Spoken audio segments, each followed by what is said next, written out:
बच्चों, मैं प्रवीणा श्रीवास्तव राजकीय बालिका इंटर कॉलेज बरेली से उत्तर प्रदेश विभाग द्वारा संचालित हिंदी विषय की ऑनलाइन कक्षा में आपका स्वागत करती हूँ।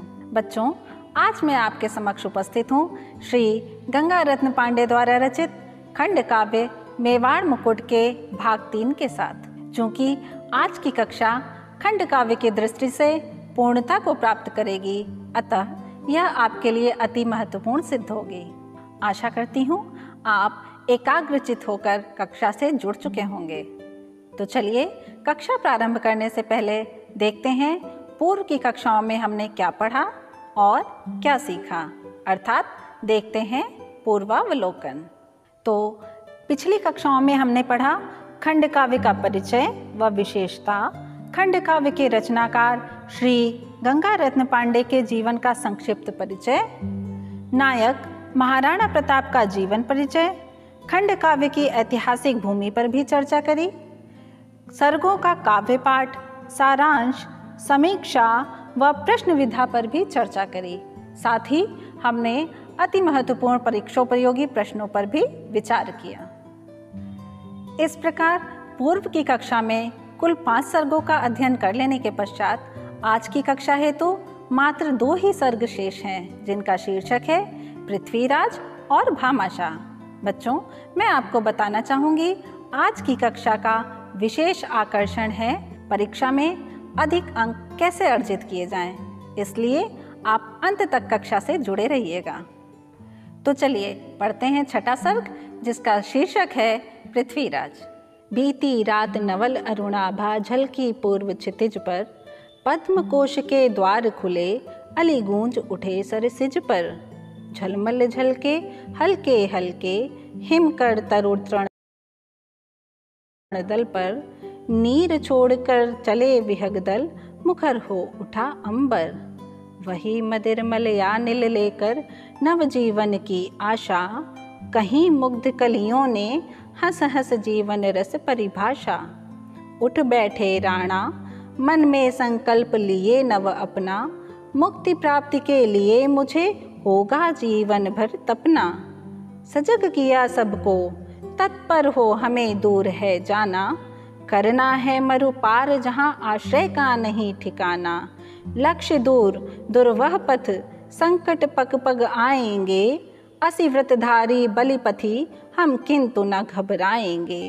पढ़कर पत्र नेत्र राणा के रक्तारुण हो आए, विविध भाव उनके मस्तक पर सावन घन से छाए, बोले आए हैं तो सादर उन्हें बुला कर लाओ, मैं आता हूँ तब तक उस वट के नीचे बिठाओ, अनुचर चला गया पर राणा खोए खोए कुछ क्षण, बैठे रहे अचल यद्यपि था अति विचलित अंतर्मन, फिर रानी लक्ष्मी से बोले सहज धीर संयत स्वर, मुझे लग रहा पृथ्वी से भी घाट कर पृथ्वी का यह पत्र अभी अपना अनुचर लाया है, कहते हैं वे अब उसका छत्रीत्व उभर आया है, जाता हूँ देखूं तो क्या प्रस्ताव नया लाए हैं, अकबर के कवि सखा आज क्यों अरावली आए हैं, लेकर के करवाल कुटी से राणा बाहर आए, चिंतित मन फिर नियत दिशा में अपने पैर बढ़ाए। उपर्युक्त पंक्तियों में कवि ने उस घटना का वर्णन किया है जब पृथ्वीराज अकबर की मंशा को भाप कर राणा प्रताप की शरण में आते हैं और राणा प्रताप से अनुग्रह करते हैं कि वो राजपूतों के लाज की स्वाभिमान की रक्षा करें।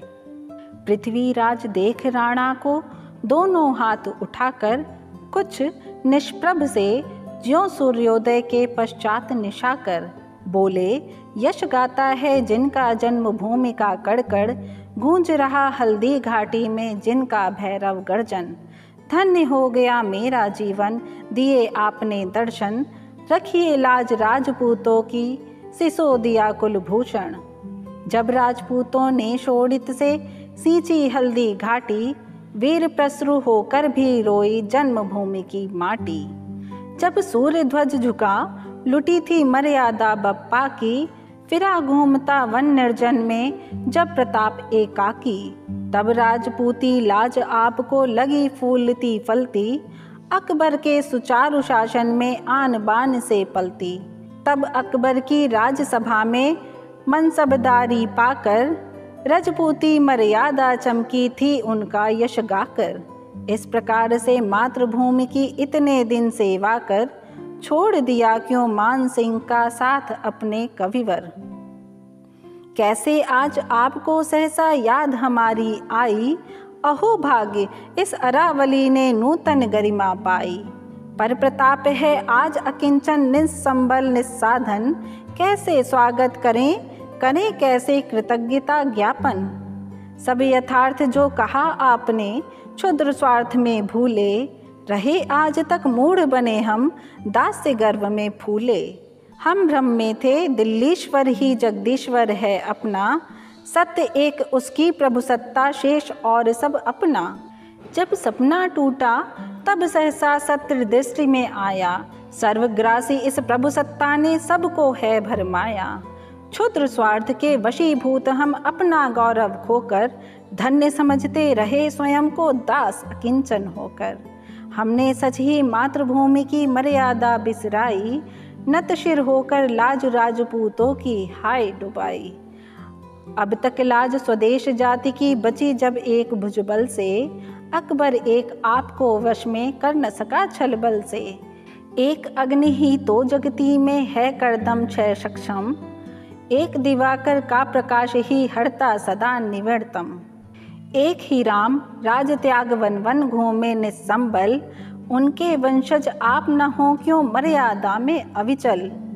इस युग के पुरुषोत्तम हे युग युग प्रणमय बलिदानी, मातृभूमि के अमर पुत्र स्वातंत्र समर सेनानी। यह अकबर का चारण अपने जीवन की निधि खोकर, आया चरण शरण राणा जी आज पाप नित धोकर। राणा द्रवित हुए बोले यह अनुताप तुम्हारा, पृथ्वीराज राजपूतों की जागृति का शुभ तारा। पर क्या हुआ घटी क्या अघटित, मर्म यथार्थ बताओ, हो आश्वस्त शांत निर्भय मन, विरुद्ध न मेरा गाओ। बैठ गए पृथ्वी के सम्मुख राणा एक शिला पर, उसकी व्यथा कथा सुनकर फिर बोले शीश हिलाकर। सत्ता का यह मद अकबर की भीषण राज्य पिपाशा, मुझे ज्ञात थी पहले ही पर कभी न थी यह आशा। अपने आश्रित कवि के कुल की लज्जा भी लूटेगा, उसका मद विष बुझा विषिक पृथ्वी पर भी टूटेगा। क्षीर पिलाकर कुटी व्याल का पालन जो करते हैं, उसके घातक गरल दंश से वे ही नर मरते हैं। पर जो था भवितव्य हो चुका, बोलो अब क्या करना है। लेना है प्रतिशोध की बैठे बैठे आहें भरना है।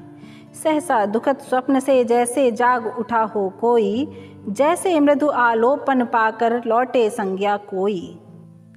महाराणा प्रताप को पृथ्वीराज द्वारा जब अकबर की क्षुद्र मंशा का पता चला तो अत्यंत क्रोधित हुए और पृथ्वीराज से बोले जो बीत चुका उसे छोड़ो और अब क्या करना है इसका निश्चय करो, दृढ़ प्रतिज्ञ हो और उठो। मूर्छागत पौरुष में जैसे नई चेतना आए, रजनी के श्यामल पट पर जो अरुणाभा छा जाए। म्लान मलिन मुख पर पृथ्वी के वैसी ही द्युति चमकी, प्रतिहिंसा की लपट सजल नयनों में सहसा चमकी। पुण्य भूमि में यह राजपूत मर्यादा का पावन थल, जहाँ आपकी चरण धूलि से धन्य बनावन अंचल। मैं आया हूँ लेकर यह संकल्प आज निज मन में, एकाकी निसंबल भटकेंगे ना आप इस वन में। साधन प्रचुर सैन्य सज्जा के हम उपलब्ध करेंगे, फिर भगनाश राजपूतों में नव संकल्प भरेंगे।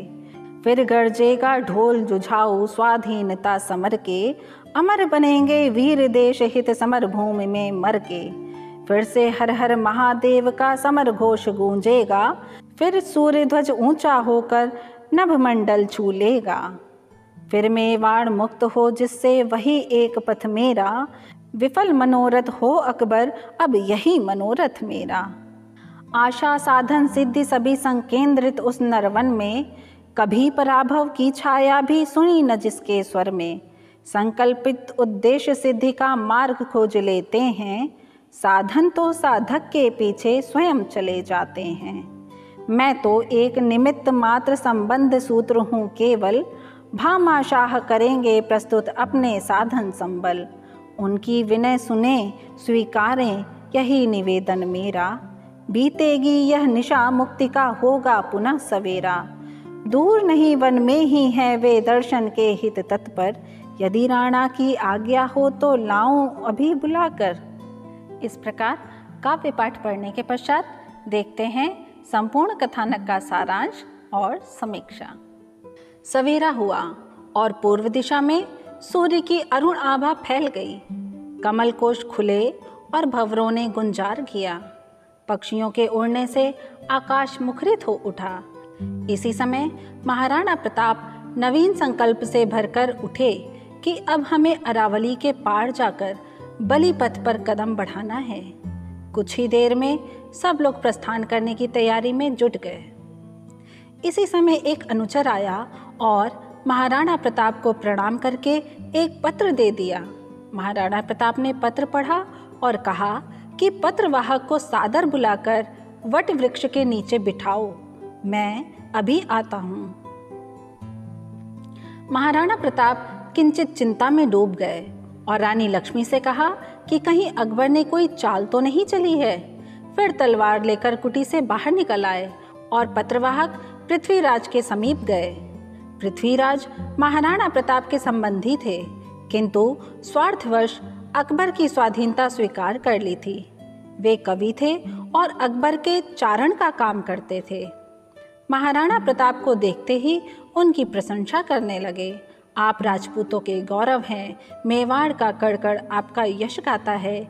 आपके दर्शन करके मेरा जीवन धन्य हो गया। हे सिसोदिया कुलभूषण, अब राजपूतों की लज्जा की रक्षा आप ही कर सकते हैं। इस पर महाराणा प्रताप ने कहा कि अब राजपूतों की मान मर्यादा का खून किया जा रहा था, तब यह सब याद नहीं रहा था। जब बप्पा रावल की मर्यादा लूटी गई थी तब आप कहाँ थे? क्या अकबर की राजसभा में मनसबदारी करके आपका मन नहीं भरा? हे कविवर, अब आपने मान सिंह का साथ क्यों छोड़ दिया? अब अचानक ही हमारी याद कैसे आ गई? खैर, आपके आने से अरावली की गरिमा तो बढ़ी। और बताओ कि मैं अकिंचन आपका स्वागत कैसे करूं? पृथ्वीराज ने उत्तर दिया कि महाराज, आप जो भी कह रहे हैं सत्य है। मैं ही भ्रम में था जो दिल्लीश्वर को जगदीश्वर समझे बैठा था। हम स्वार्थ में अंधे हो गए थे, जो उसका दास कहलाकर भी अपने को धन्य समझ रहे थे। वस्तुतः एकमात्र आप ही अलग जगाए रहे। वैसे यह भी सत्य है कि एक ही चिंगारी पाप को जलाकर राख कर देती है। एक ही होने पर भी सूर्य संसार भर के अंधकार को दूर कर देता है। और एक ही राम थे जिन्होंने निशाचरों का संहार किया। हे महाराणा, तुम उन्हीं प्रभु राम के वंशज हो। तुम ही मातृभूमि को स्वतंत्र करा सकते हो। यह चारण अकबर को छोड़कर हमेशा के लिए आपकी शरण में आया है और पापों को धोने का अभिलाषी है। इस पर महाराणा प्रताप ने पूछा कि तुम्हारे पश्चाताप पर मुझे विश्वास है, पर वह कौन सी घटना है कि तुम अकबर को छोड़कर यहाँ आ गए? पृथ्वीराज ने कहा, अकबर सत्ता मद में चूर हो रहा है। उसने मेरे ही कुल की लाश लूटने की कोशिश की तो सहा न जा सका। सच तो यह है कि अकबर वह जहरीला नाग है जिसे हमने ही दूध पिला पिलाकर पाला है और अब हमें ही काटना चाहता है। इस पर महाराणा प्रताप ने कहा कि जो होना था हो चुका। अब यह बतलाओ कि क्या पश्चाताप ही करते रहोगे या प्रतिशोध भी लोगे? पृथ्वीराज ने कहा कि निश्चित ही प्रतिशोध लेना है। महाराणा प्रताप ने कहा कि प्रतिशोध कैसे लेंगे? पृथ्वीराज ने कहा, परिस्थितियां हमारे अनुकूल हैं। जब मन में शुभ संकल्प हो तो संसाधन भी जुट जाते हैं। इस समय भामाशाह प्रतीक्षारत हैं। आप उनका निवेदन स्वीकार करें और युद्ध की तैयारी में जुट जाएं। आप आज्ञा दें तो मैं उन्हें यहीं बुला ले आऊं। इस कथानक से ज्ञात होता है कि निश्चित ही पृथ्वीराज अपनी करनी पर पछता रहा था और उसे ज्ञात हो चुका था कि उसने अकबर का साथ देकर भारी भूल की थी। कहते हैं सुबह का भूला अगर शाम को वापस आ जाए तो उसे भूला नहीं कहते। इसी कथन को महाराणा प्रताप ने चरित्रार्थ किया और पृथ्वीराज को गले से लगाया। साथ ही भामाशाह को साथ लेकर नवीन उत्साह से भरकर युद्ध के लिए कूच कर दिया। इस प्रकार पृथ्वीराज सर्ग का संपूर्ण अध्ययन करने के पश्चात बढ़ते हैं अगले सर्ग की ओर, जिसका शीर्षक है भामाशाह। भामा उसी शिला पर बैठे सोच रहे थे मन में, भावी कोई नया मोड़ क्या लाएगी जीवन में। क्या मेवाड़ भूमि तजकर अब मुझे न जाना होगा, क्या प्रताप चित्तौड़ जीत कर फिर महाराणा होगा। आशा और निराशा की लहरों पर उठते गिरते करने लगे विचार समस्या पर अपनी वे फिर से। तभी एक मृग यूथ वनों में निर्भय विचरण करता, निकल गया उनके सम्मुख से मुक्त चौकड़ी भरता। अरावली की वह उपत्यका निर्जनता में सुंदर, गूंज उठी उनके पदरस से गूंज उठा वन प्रांतर। वृक्ष छोड़ उड़ चले व्योम की ओर सहस्र विहगवर, गूंज उठा अंबर में उनके मुक्त गीत का नवस्वर। मुक्ति पवन है मुक्त गगन है मुक्त पंख है अपने, मुक्त मेदिनी का प्रसार है मुक्त हमारे सपने। राणा लगे सोचने सच ही तो ये खग कहते हैं, मुक्त मेदिनी का प्रसाद है जिस पर हम रहते हैं। फिर क्यों इन उन्मुक्त धरा पर बंधन तनिया मन का, किसको है अधिकार द्वार अवरुद्ध करे जीवन का। है किसको अधिकार दासता आरोपित करने का, छीन झपट औरों से अपना स्वर्ण कोश भरने का। एक सबल द्वारा निर्बल का निर्मम दारुण शोषण, मत्स्य न्याय यह अन्यायी का यह अबाध हित पोषण। स्वत्व एक का छीन दूसरे का गर्वोन्नत गर्जन, अपनी स्वार्थ त्रुटि के हित नित नई नीति का सर्जन। यह प्रताड़ना आदर्शों की ओट चोट करने की, यह अनीति की रीति प्रीति घट में भी विष भरने की। दस्य वृत्ति को परम शौर्य का गौरव पद देने की, छल प्रपंच को राजनीति का कौशल कह लेने की। परंपरा यह सत्ता के हित सर्वनाश करने की, ग्राम नगरपुर खेत बाग सबका विनाश करने की। यह दुर्दम रणनीति विजय अभियान राज्य लिप्सा का, निरपराध निर्बल को छलकर उड़ती विजय पताका। यह विकास है मानवता का तो दानवता क्या है, यही सत्य है यदि जीवन का तो फिर क्या मिथ्या है। नहीं नहीं यह सत्य नहीं है सत्य नहीं हो सकता, छिपा भले हो मानवता का सूर्य नहीं खो सकता। खंड खंड कर अंधकार को वह फिर से चमकेगा, आज नहीं तो कल स्वदेश का भाग्य अवश्य जगेगा। और अन्यथा क्यों कवि पृथ्वीराज यहाँ तक आते, क्यों फिर भामाशाह खोजते मुझे और पा जाते। महाराणा प्रताप मन में चिंतन करते हैं। पूर्व में घटित घटनाएं उनके स्मृति पटल पर एक एक करके जागृत होने लगती हैं। वे सोचते हैं यदि यह सत्य न होता तो पृथ्वीराज भला मुझे क्यों मिलते, भामाशाह मुझे क्यों ढूंढते हुए यहाँ तक आते। निश्चय ही जो भी इन्होंने कथानक सुनाया है वह सत्य होगा। जय हो जननी जन्मभूमि की एक लिंग की जय हो, जय हो सूर्य ध्वज की राणा का प्रताप अक्षय हो। चौंक उठे राणा टूटा उनका विचार क्रम तन में, देखा भामाशाह खड़े थे सन्मुख नत शिर सविनय। बोले किसकी जय कहते हो, राणा यहाँ कहाँ है, यह प्रताप असहाय अकेला वन वन भटक रहा है। क्या चित्तौड़ दुर्ग पर अब है सूर्य ध्वज लहराता, परचम मोहम्मदी अकबर का वहाँ आज फहराता। जय हो एक लिंग की जय जिनके प्रसाद से अविचल, मैं अब तक अविजित हूँ है संकल्प अडिगमन अविकल। अविजित है विजयी भी होंगे देव शीघ्र निसंशय, मातृभूमि होगी स्वतंत्र फिर हम होंगे फिर निर्भय। एवमस्तु संकल्प यही है भामाशाह हमारा, खोज रहे संकल्प पूर्ति के साधन सैन्य सहारा। यह निश्चित है मातृभूमि का शीश न कभी झुकेगा, मुक्ति हेतु अभियान अंत तक अपना नहीं रुकेगा। साधन प्रस्तुत है सेवा में देव उन्हें स्वीकारें, करें सैन्य संग्रह फिर अरि को रण के लिए विचारें। लक्ष्य लक्ष्य मुद्राओं की निधि मेरे कुल की थाती, रही भूमिगत सदा निरर्थक वैसे ही रह जाती। पिता पितामह द्वारा यह निधि क्यों वर्षों की संचित है, साधन संग्रह हेतु देव के चरणों में अर्पित है। राणा शीश हिलाकर बोले, यह कैसे हो सकता है, मैं अपने कुल की मर्यादा कभी नहीं खो सकता है। राणा के साधन स्वयं बाहुबल से एकत्र करूँगा, जो मेरा है नहीं उसे उपहार स्वरूप न लूँगा। भामा बोले, देव पराया कुछ भी यहाँ नहीं है, धन संपत्ति मान मर्यादा सभी आपकी दी है। मेरा कुल तो परंपरा से राणा का है चेरा, सेवा का सौभाग्य और अधिकार मात्र है मेरा। राजवंश के ही प्रसाद से श्री संपन्न बने हम, यह उपकार भुला दें तो कैसे कृतघ्न कितने हम। आज एक अवसर है आया देव और ऋण होने का, देश जाति कुल की सेवा का सुकृत बीज बोने का। अतः विनय है करें देव स्वीकार दास की सेवा, पार लगाएं निज भुज बल से जाति धर्म का खेवा। बप्पा के कुल की मर्यादा भामा तुम्हें विदित है, मेरे हाथों मिटे आज वह यह विचार अनुचित है। राजवंश ने जिसको जो कुछ दिया न वापस लूँगा, शेष प्राण है अभी देश हित हंस हंस होम करूँगा।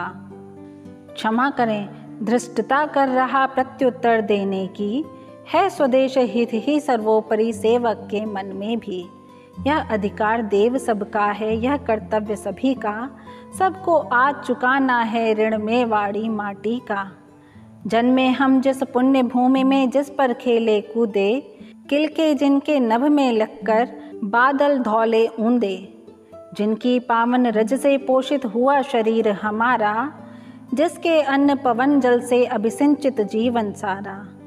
उसके ऋण से उर्ऋण करे जो वह धन देव कहाँ है, तन मन धन जीवन सब उसका अपना कुछ न यहाँ है। अतः विनय है देव कृपा की कोर करें सेवक पर, धन्य बनूं मैं भी स्वदेश की थोड़ी सी सेवा कर। भावातुर होकर कवि बोल उठा फिर सहसा, कहाँ मिलेगा ऐसा संगम शौर्य और गरिमा का।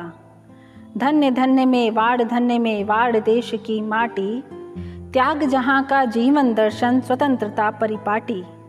धन्य धन्य वीरों की जननी, धन्य तुम्हारे गिरिवर, धन्य तुम्हारे लता कुंज तरु, धन्य सरित सर निर्झर। धन्य धन्य मेवाड़ शिरोमणि अप्रतिहत सेनानी, स्वतंत्रता के जागृत पहरी चिर अविजित अभिमानी। लगा कंठ से बोले भामा सखा अमर बलिदानी, कवि की वाणी सत्य अर्थ में होती है युगवाणी। धन्य धन्य तुम, धन्य तुम्हारे जननी जनक महिमा में, गायेगा इतिहास तुम्हारी यश गाथा चिर अक्षय। जो स्वदेश हित जीते जग में, जो स्वदेश हित मरते, जो मरकर भी मातृभूमि का आनंद उज्जवल करते। सार्थक उनका मरण विस्मरण उन्हें नहीं छू पाता, युग युग तक इतिहास अमर गाथा उनकी दोहराता। मैं निराश हो सोच रहा था देश छोड़ना होगा, बाहर जाकर रण के साधन सैन्य जुटाना होगा। किंतु वीरवर तुमने आकर मेरी द्विधा मिटा दी, अंधकार में फिर आशा की उज्जवल ज्योति जला दी। अब मैं कहीं नहीं जाऊंगा देश छोड़कर अपना, यहीं रहूंगा सत्य करूंगा स्वतंत्रता का सपना। जिसकी ललनाओं की नस नस में जौहर का पानी, जिस धरती ने जाए भामा से सपूत बलिदानी। रखे उसे परतंत्र शत्रु में ऐसी शक्ति कहाँ है, स्वतंत्रता का मंत्र पावन में उसके गूंज रहा है। देख रहा मैं खिली क्षितिज पर नवल उषा की लाली, नव प्रभात में वाड़ मुक्ति का सम्मुख गौरवशाली। इस प्रकार देश प्रेम के वशीभूत भामा शाह ने अपनी संपूर्ण संपदा महाराणा प्रताप को समर्पित कर दी और उनसे आग्रह किया कि वे धन्य धान्य सैन्य प्रभुत्व से संपन्न होकर अपनी मातृभूमि की रक्षा करें। अब देखते हैं इस सर्ग के कथानक का सारांश किस प्रकार किया जा सकता है और इसकी समीक्षा के अंश क्या हैं। महाराणा प्रताप एक शिला पर चिंतित बैठे हैं। इसी समय हिरणों का एक झुंड चौकड़ी भरता हुआ निकल जाता है। आकाश में पक्षियों को उन्मुक्त उड़ता देखते हैं और उनके मन में स्वाधीनता की भावना और तीव्र हो उठती है। वे सोचने लगते हैं कि मुक्त पवन है, मुक्त गगन है, मुक्त पंख हैं अपने, मुक्त मोदिनी का प्रसार है, मुक्त हमारे सपने। प्रताप सोचते हैं कि जब धरती, आकाश और अन्य सभी प्राणी स्वतंत्र हैं, तो किसी मनुष्य को क्या अधिकार है कि दूसरों को गुलाम बनाए। अपने हित के लिए दूसरों को दास बनाना और उनका शोषण करना अन्याय है। स्वार्थी मनुष्य ही छल कपट की नीति अपनाता है और अपने स्वार्थ के कारण नीति अनीति का विचार खो बैठता है। स्वार्थांध शासन अपने हित में ग्राम, नगर, पुर, खेत, बाग आदि सभी का विनाश करने पर जुट जाता है। ये राजा लोग राज्य लिप्सा के कारण निरपराधों को दंड देते हैं। ये अपनी विजय के लिए युद्ध करते हैं और रणोन्माद में मानवता की हत्या करते हैं। लेकिन सत्य को अधिक समय तक छिपाया नहीं जा सकता। मानवता का सूर्य चमक कर रहेगा। महाराणा प्रताप और भामाशाह के मध्य चल रहे वार्तालाप को सुनकर कवि पृथ्वीराज चकित रह गए और बोले कि देश प्रेम, सर्वस्व त्याग और मातृभूमि पर मिटने की यह भावना धन्य है। भामाशाह को राणा प्रताप ने गले से लगा लिया और कहा कि यह देश युगों युगों तक उन्हें याद रखेगा। अब मुझे किसी प्रकार की चिंता करने की कोई आवश्यकता नहीं रह गई। अंधकार में आशा की किरण जग गई है। अब मैं कहीं नहीं जाऊंगा। यहीं रहकर सैन्य बल एकत्र करूंगा और मेवाड़ को स्वतंत्र कराऊंगा। जहां भामाशाह जैसे सपूत हों, वह देश कभी भी गुलाम नहीं रह सकता। हमारा मेवाड़ महान है।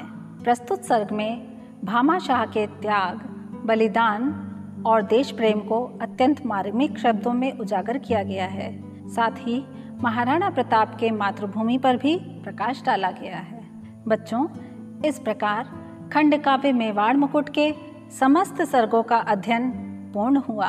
आइए एक बार खंडकाव्य के समस्त भागों को सम्मिलित करते हुए संक्षिप्त दृष्टि डालते हैं और देखते हैं कि हम अपने अधिगम को प्राप्त करने में कितने सफल हुए।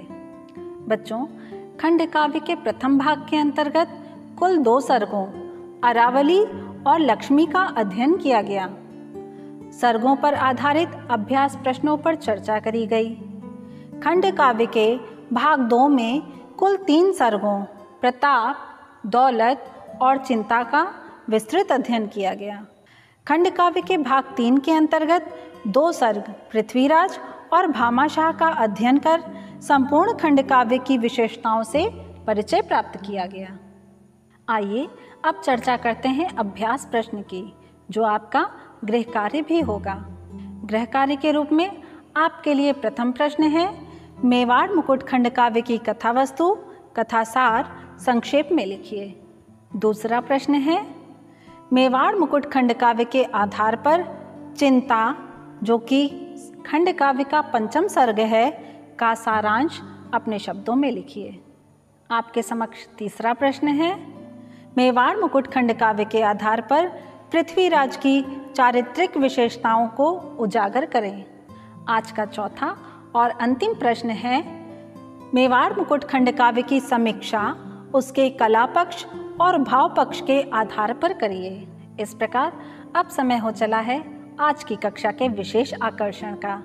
बच्चों, कुछ महत्वपूर्ण बिंदुओं को ध्यान में रख के आप परीक्षा में निश्चित रूप से अच्छे अंक प्राप्त कर सकते हैं, जैसे स्वच्छ व शुद्ध लेखन, प्रश्नों के क्रम के अनुसार ही उत्तर के क्रमों को अंकित करना, व्याख्यात्मक प्रश्नों के उत्तर लेखन में मौलिकता का समावेश करना, पद्यांश व्याख्या के पश्चात काव्यात्मक सौंदर्य पर चर्चा करना, निबंधात्मक प्रश्न का उत्तर देते समय प्रश्न पत्र में अंकित शब्द सीमा का विशेष ध्यान रखना।